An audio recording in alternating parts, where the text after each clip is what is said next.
Welcome back, everybody. Thank you for joining us for our second episode of the AWS She Builds Tech Skills Program for the Europe, Middle East, and Africa. My name is Chris, and I'm one of the leaders of the AWS Developer Relations Program. And I'm joined here today with my co-host, Julia. Introduce yourself, please. Hi everyone, I'm Julia and I'm a data scientist from ProServe team in Warsaw. And we have two very amazing guests for you today. But first, for those of you who are new to our program, so we just started last month, and She Builds Tech Skills program is designed to offer hands-on enhancement workshops for technical skills. And so over the coming months, we have an amazing lineup of speakers who are going to be sharing awesome projects, demos, latest tech trends, and learning opportunities for you. If you have questions throughout the session, our guests have told us they're very happy to answer them. Just put them in the comments and we will make sure we bring them up on the stream. And you can catch our past episodes on YouTube as well if you missed our first episode last month.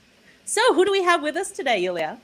So actually we have today a very special treat for all the machine learning buffs out there. So today we are going to talk all about PyData Conference, which after a really long break finally took place in Berlin, I think two weeks ago.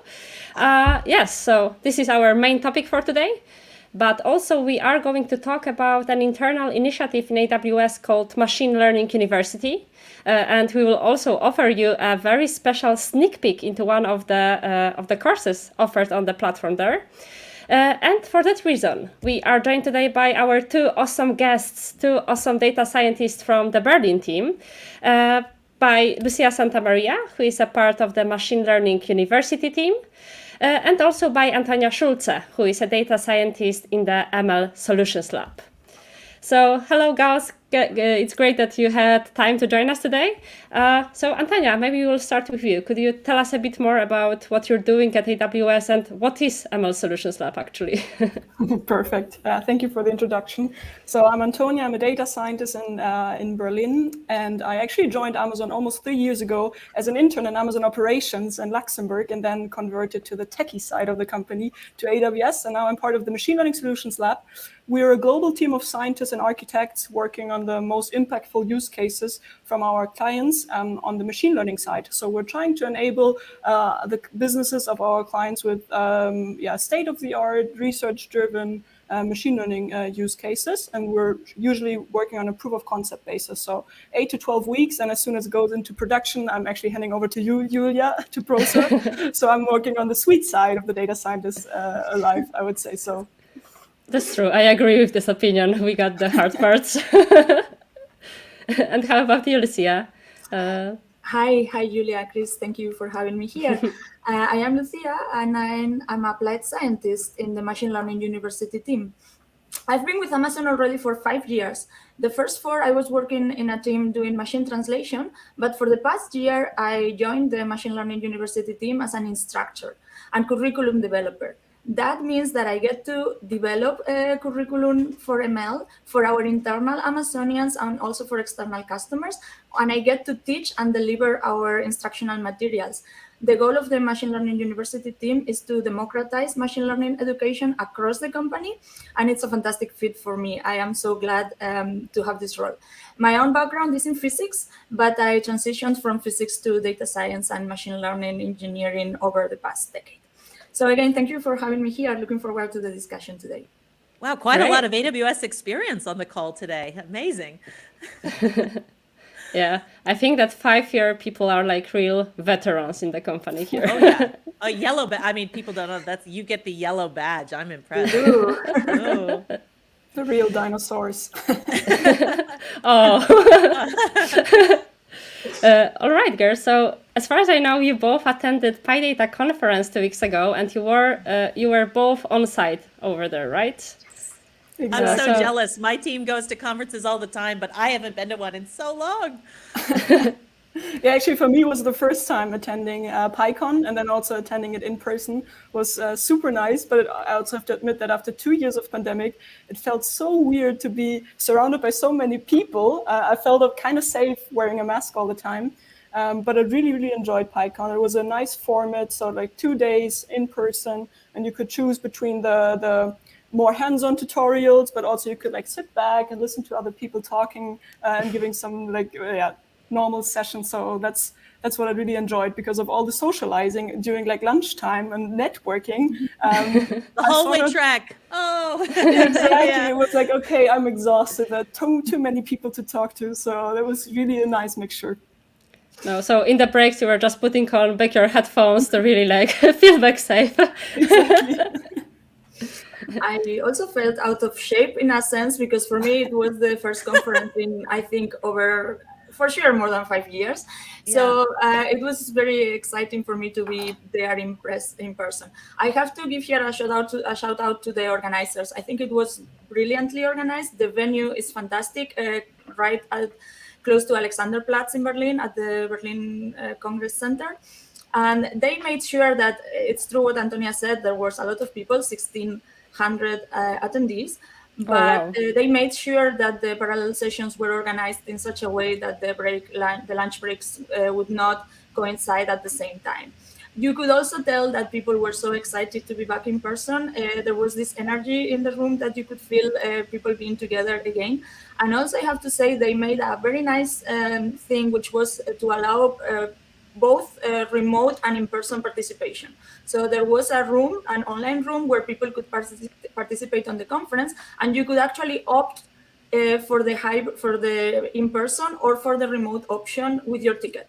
So I think that's fantastic that they wanted to be back in person, but also allowed people that didn't want to necessarily meet with other people to also attend remotely. So really great organization. It's PyCon and PyData together. And moving onwards, now the rest of the year, we have many other PyCons in Italy and Spain being organized. So slowly we are going back to the old world. And probably really just cool. Adding, I think it was also pretty interesting. The mixture of people was so good. I mean, it's a tech conference, it's like an IT conference, and there were so many women attending, speaking. So they really made sure to have representative speakers. So it was really something that I really enjoyed. That's what I was going to ask. Were any of the AWS folks presenting, or were you just there as attendees? We were just there as attendees, unfortunately. Mm-hmm. Unfortunately, I missed the call for proposals. But no! I think we signed up for next time. Yeah, next time.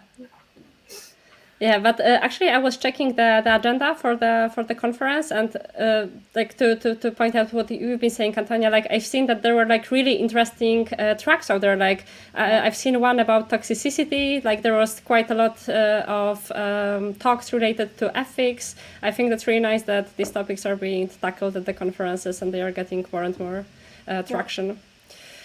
But I was interested to learn, like, was there any particular session or the talk which really made a big impact on you or make a big impression on both of you? Yeah, so I think what was surprising to me, so I have a business background, so I didn't study computer science. I have no SDE background or like anything related to that. So I'm working as a data scientist all the time, but I actually don't have the basic set of, let's say, code documentation, code reviews. And for some reason, I chose most of the time the let's say, coding best practices tracks. So I attended a session called How to Trust Your Deep Learning Code. And that struck my attention because, I mean, trusting my code is always like, especially if it's a deep learning thingy, it's always sort of a black box. So I actually attended that workshop and I learned a lot. So I think all my fellow SDEs and solution architects are going to be very, very thankful that I attended that session. So now I'm like more familiar with unit test packaging and how to make sure that the code actually runs no matter which instance you have, and trying to understand if there's some sort of data drift in the data set. So I really liked that session. I also attended one for code documentation and code reviews. I have to admit that was the more boring part, but I mean, how can you present code reviews in a like interesting manner? I mean, Chris is laughing, and I mean, it says all if the developer is laughing. So yeah. It's the painful part of the job, I would say. Exactly. I think I was having a flashback to some of the code reviews I've been on. Yeah, but then I also attended a few on machine learning monitoring. So there was a girl from a German bank, showcasing what she has learned from monitoring more than 30 machine learning use cases. And what was very interesting to me, but also pretty much customer obsessed in the terms of Amazonian leadership principles, that they're really focusing all the time on the end user. So a part of trying to assess bottlenecks or software bugs in their machine learning models or in the pipeline. They really just monitor the output of their machine learning models and trying to assess, okay, if the end user is experiencing some sort of pain or is falsely identified as a fraudster, for instance, they focus on that and then work backwards from that initiative. So I really like that talk about monitoring as well. Are any of these online? Like, can we see them now? Are they? Do you know? Are they on demand? Yeah, they're supposed to be all on the YouTube channel. Well, I think that I will watch this one. It sounds really. It really does good. sound fascinating. And how about you, Lucia? Was there anything that really drew your attention? I want to first mention that the keynotes. So there were always parallel sessions, except for the times of the keynotes. And for the keynotes, they really focused on talking about these areas that are sometimes not talked about in these technical conferences. Diversity, of course. And there was a fantastic speaker from Brazil talking about how to get your teams to be more diverse, and it's about being, of course, conscious about it and making a positive action. And then I also appreciated a lot this other talk about the sklearn sprints. Sklearn, scikit-learn, is an open source package that everybody knows, and they need documentation. They need to keep the documentation up to date, and for that they organize sprints. And they told us the story of 10 years of sprints of sklearn and how they organized that in the beginning in person, but lately remotely. And funny enough, when they went remote, they could allow people to participate in those sprints that typically are from underserved communities and underrepresented communities. So by maybe the pandemic and this way of remote working has increased the possibility of people in other areas of the world and from minority communities to actually participate in open source projects. Because we know there is underrepresentation of minorities in general in tech, but in open source contributions, it's even worse. So if we can do anything to get these minorities to contribute more to open source projects, then these projects will, of course, benefit. We talked, of course, about the NumPy paper that was a bit problematic because of the lack of diversity. And I think there is a consciousness now in the community that the open source packages, they should not be owned by the same set of people that have owned them in the past decades. Now new people are coming, and how to encourage that. So for me, it was very telling that they chose the keynote, which is prime real estate in a conference, to talk about that. Because for the rest of the parallel sessions, of course, you could choose your tracks. There were tracks, as Antonia said, more for the computer science background. I attended some of those, like the one about Dask. Dask is a package that you can use to deal with pandas and with code in general that does not fit in memory. So you can parallelize, if a data frame in pandas does not fit in your memory, you can put Dask on top of it, and then you can parallel do things with it in parallel, so you can do your results. So that was fantastic. And for workshops, I decided, because of my own interest right now that is in time series forecasting, I decided to attend 2 workshops on forecasting and time series. They were fantastic. One was about skTime. It's a new package. Well, it's a package that wants to unify all of the probabilistic forecasting code in a way that is compatible with sklearn. And then I attended another one about time series, handling of time series with pandas. All in all, I learned new things, and I was very empowered after the conference. So it was a great experience. I haven't seen any comments yet, but if anybody watching attended and wants to share their favorite sessions, please put it in the comments. We'd love to hear from you. And so you said you attended some workshops, Lucia. Are you going to show us? Because I did promise the people some hands-on content, some technical content here. Yes, actually, I recently developed and launched a new course for the Machine Learning University team. It's called Time Series Forecasting, and exactly deals with time series data and how to forecast. And we decided for this session to show a sneak peek of it. On day 3 of my course, we are showing deep learning neural methods for forecasting, specifically Deep AR, which is now supported by Amazon SageMaker as a built-in algorithm. So you can use this algorithm to train your forecasting model and to deploy it. And we've prepared a little demo that Antonia is going to show us to tell you that you can also predict on your time series data using this easy built-in algorithm in SageMaker. Oh, very cool. Yeah, sounds great. So do you girls want to get started? Should we share your screen? Sure, yeah, please go ahead. Yeah, so as Lucia mentioned, it's going to be a time series demo. And as I don't know how much knowledge you have around machine learning, feel free to ask any question in the chat. I mean, everybody on this chat is like very tenured in machine learning, so they're going to be able to answer your questions. So what we're doing today is we're training a deep AR model on SageMaker. So that's the AWS machine learning service. And what is good about SageMaker is that you have different tiers, let's say. So you have like low code, no code solutions, but you also have like the deep science coding tiers. And what we're doing today is we're using a built-in algorithm. So you don't need to take care of the architecture and the training scripts, for instance, but you just provide the data. And there you go. SageMaker is doing the magic in the back end. So although the architecture is very cool, it's based on recurrent neural networks, but for us, we can ignore that part.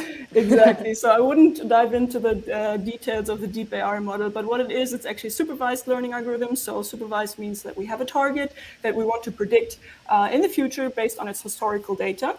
And as Lucia already said, it's using a recurrent neural network. Exactly. Why I like deep AR is it's actually a global model. And what it means, a global model is that you have multiple target time series that have been generated by the same processes. So it could be, for instance, that you have sales data. Let's say you're selling swimwear, so you're going to see probably a spike in the summer, but you're also wearing like winter boots, for instance. So it's the same data, but still it's different. And then deep AR is a perfect fit for you. So you have multiple time series, a lot of time series if you're specific, and you want to train one single model, and the model is going to be able to predict for every different feature a perfect or hopefully a perfect solution.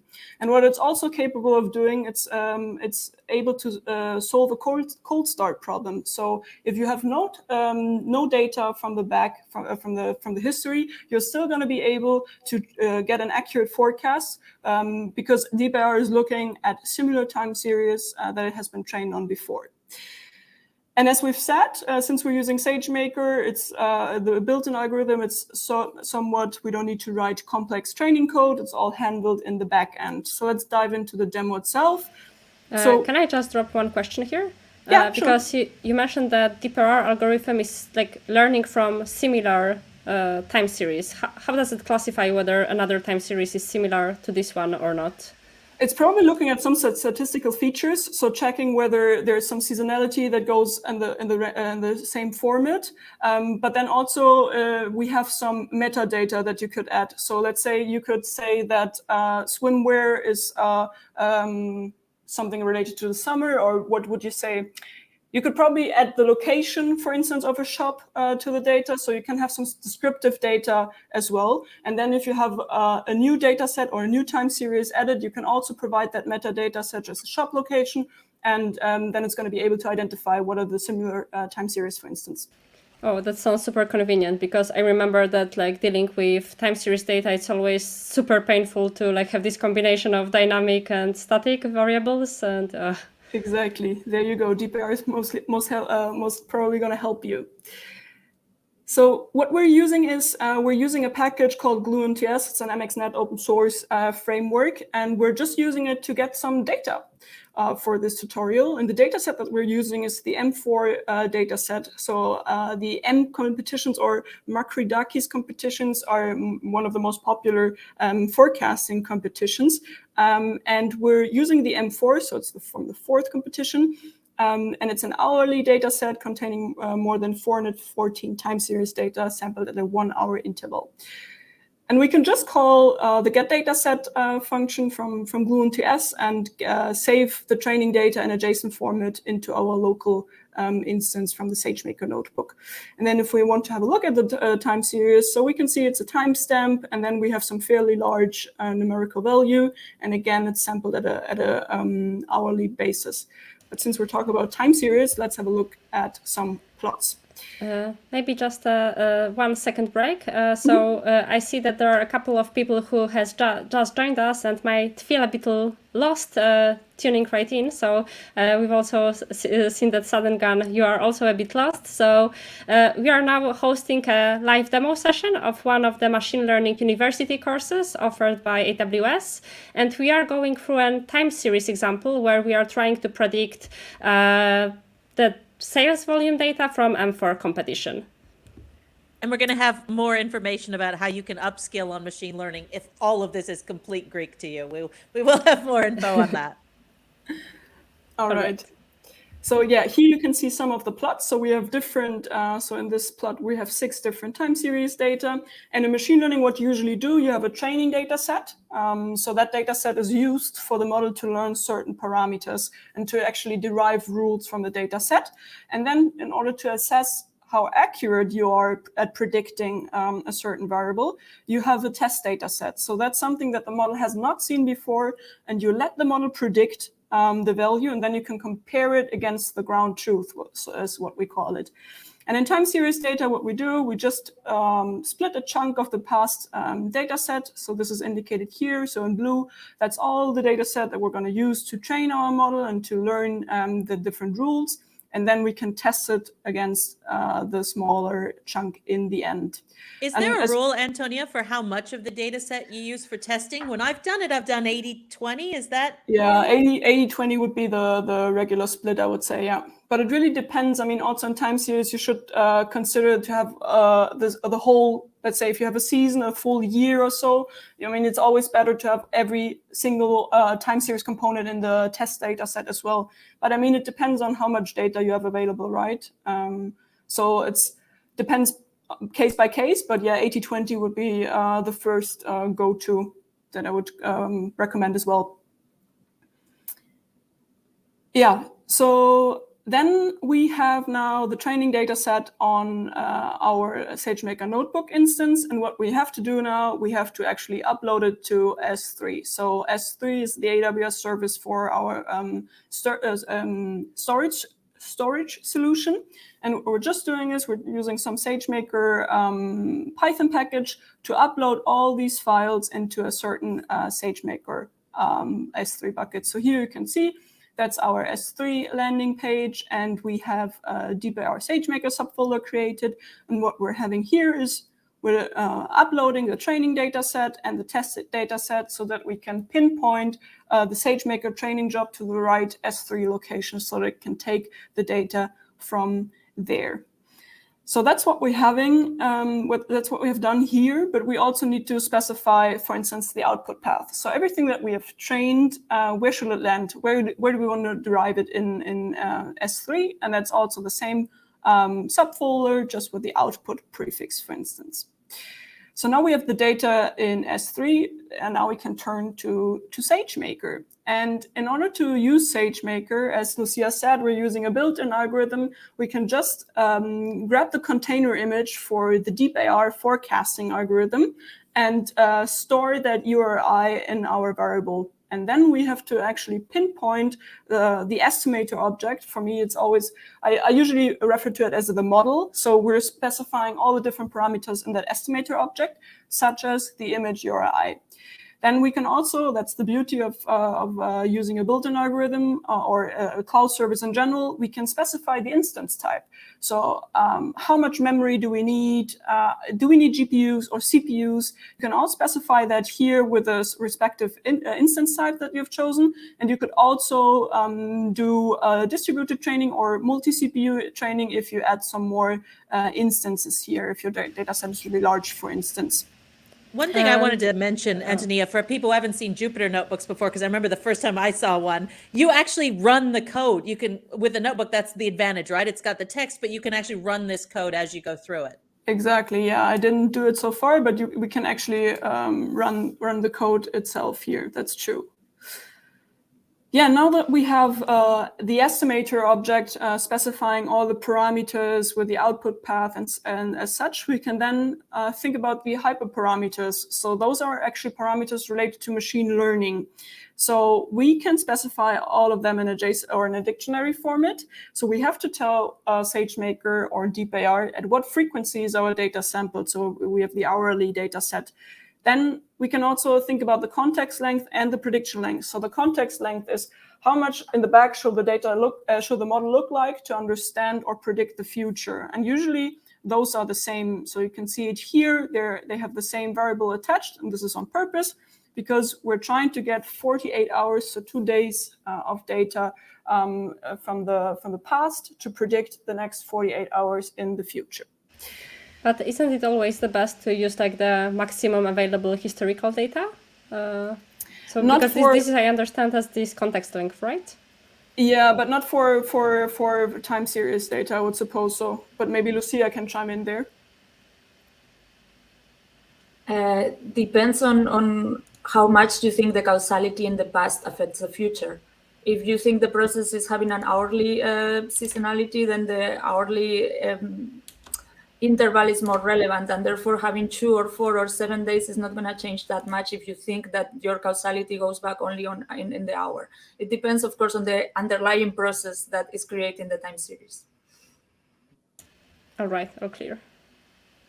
And then we have some other parameters such as the architecture. So that's very much into deep learning, but we can specify how many layers, how long, so how many epochs we want to train, and at what learning rate. And then we have to link these hyperparameters to our model. So we're setting the hyperparameters, and now we're ready to go. So we can just pinpoint the estimator with a fit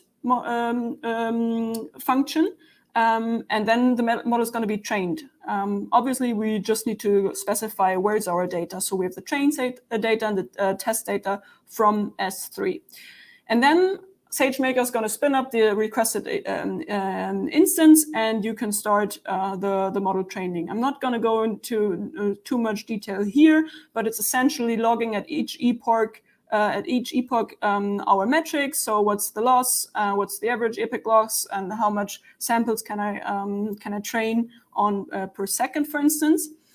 And once this model is trained, how long did this one take, just out of curiosity? That's a good question. Let's have a look at it. So this one took 198 seconds. So really quick. Fast one. That's really fast. Yes, it is. It is. Yeah. Yeah. So then we have the model trained. It's also going to be in our SageMaker in our S3 bucket and output. So we can see here the model file. It's 2.8 megabyte large. So now it's about deploying the model, right? And actually getting some predictions on our test set, for instance. And then SageMaker offers the opportunity to create an endpoint and call with requests or send some data with a request to the endpoint and retrieve the predictions again. And what we need to do is we just need to call the deploy function on the estimator and specify again what instance type do we want? So in this case, we took an MLM5 large instance type. And again, it's going to depend on your use case, how fast and how much data you want to have inference on at once. This is actually going to take some time to run. So I did that already beforehand. And now, once we have the endpoint spin up, so we have the model ready for production, let's say, we can then call it with a predictor.predict function. And we just need to specify what's the data set that we want to use, that we want to infer on, and then we can plot some of the results. So here you can see again the train test split in blue and orange, and then you can also see the DeepAR forecast as well as the P18, P95 confidence intervals. I don't want to go into too much of the details of the confidence interval, but maybe just a quick remark. So P95 is that you can be 95% confident that the prediction is going to be in that area over here.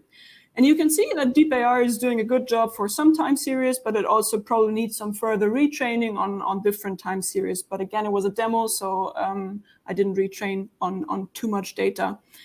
But and again, I think it's really cool to have those confidence intervals or like prediction intervals, I think it's something really rare, right, for deep learning methods. Yes, that's true. A point for every forecast has an error. So giving just the point forecast, which would be the green line, it has no meaning if you are not able to give error bars. So modern forecasting really relies on the concept of probabilistic forecast. You are giving a forecast tomorrow, the weather will be 20 degrees plus minus 2 degrees with some certain confidence. Otherwise, like your forecast will be off and you don't know by how much. So Deep AR supports probabilistic forecast as we want.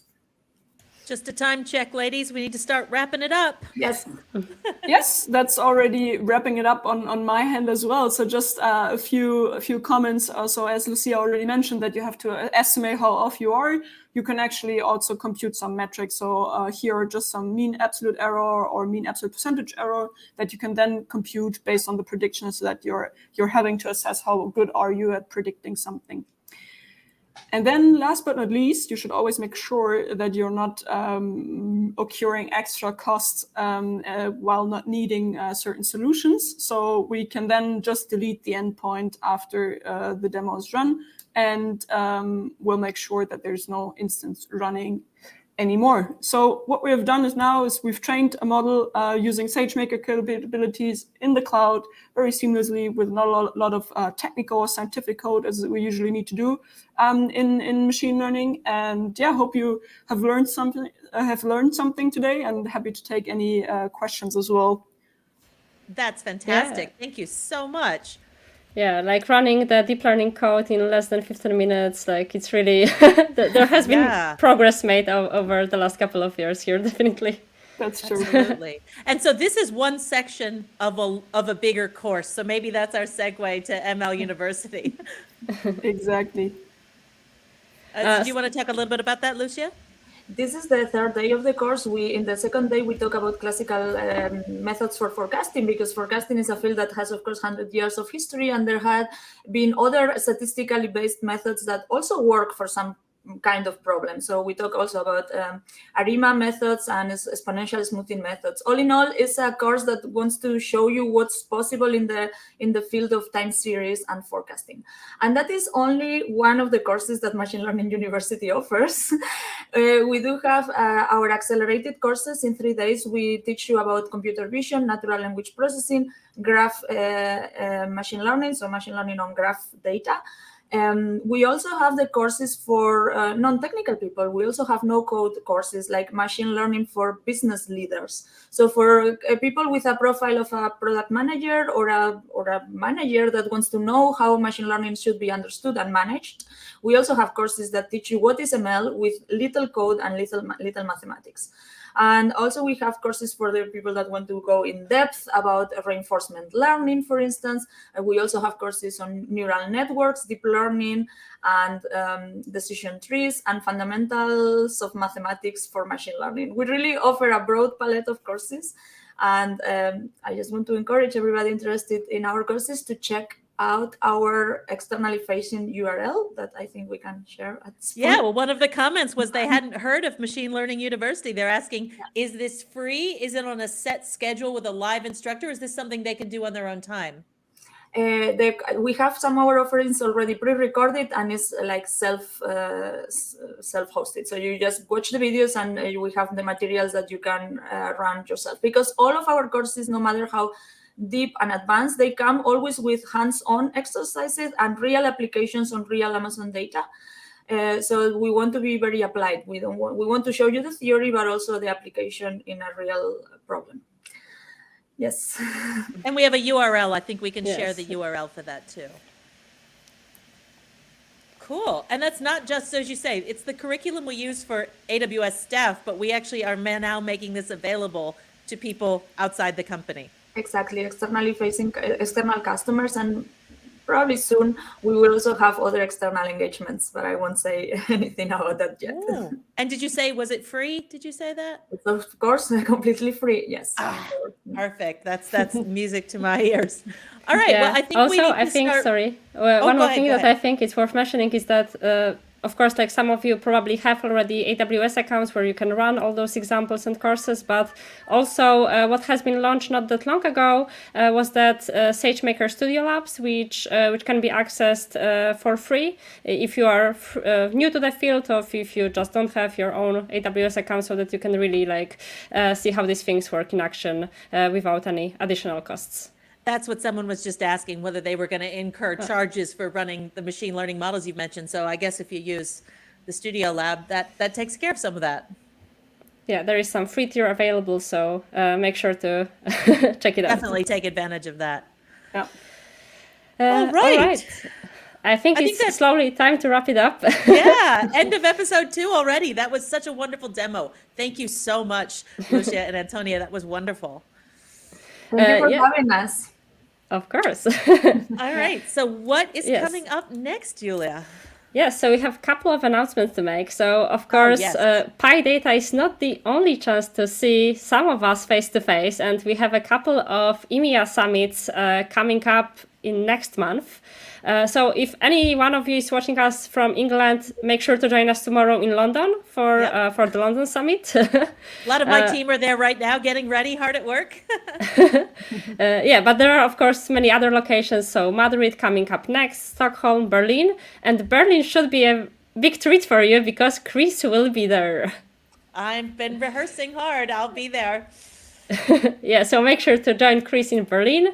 But also, if you don't feel comfortable joining us on site, there is still online summit happening in June 29th. So you can also tune in remotely there. Oh, it's going to be exciting. And if you don't have any more plans something is messy. If you don't have any more plans for today afternoon, there is one more show on Twitch coming up in the couple of hours, and this time it will be all about IoT and ExpressLink. So I think it's coming up at 8 a.m. Pacific time, so it should be around 5 p.m. Central European Summer Time, so in a couple of hours. But also make sure to join us next month for our next She Builds Tech Skills episode. And this time we will be talking about graduate program and sustainability hackathon. So if you are still studying or has recently graduated, this show is really one for you because you will hear about some tips how to get onboarded to AWS and how to make this transition from student life to professional life. And sustainability is such an important topic right now too. Absolutely. Yes. So make sure to join us next month. And also, as always, we have our sister show in Australia and New Zealand, and we have one message from our friends over there. So make sure to check out their show as well. And I guess we will see you next month then. So thank you to all our guests. Thank you, Julia. Thank you for having us. Yeah, thank you, Antonia. Thank you, Lucia, and see you next month. See you next month. Bye-bye. Hey everyone, my name is Mai and I'm a solutions architect at AWS, and we're running this awesome AWS She Builds Tech Skills show from Australia alongside my co-host May. Hi everyone, my name is May. I'm a solutions architect based from Sydney, Australia. So we have got a show coming up on the 21st of April. It's going to be Thursday, 3 p.m. for PST time. And if you're catching the show from Australia, it's going to be a little early, 8 a.m. AEST time. We've got a presenter, Alina Contiriro, who is a developer joining us from our AWS partner, Trend Micro. This month, she's going to run through a demo showcasing how you can transcribe audio files using AWS AI services and serverless functions. So, Mai, how can we check out our upcoming show? Yeah, so you can check out our YouTube show for previous videos to catch up on awesome demos and architecture walkthroughs. And in terms of our upcoming show, you can register via our Splash That page, where you can find details to the upcoming session and more details around how you can register. And in order to register, you can just scan the QR code as well on the corner. So hope to see you next time at our next session. So see you next time. Thanks, everyone.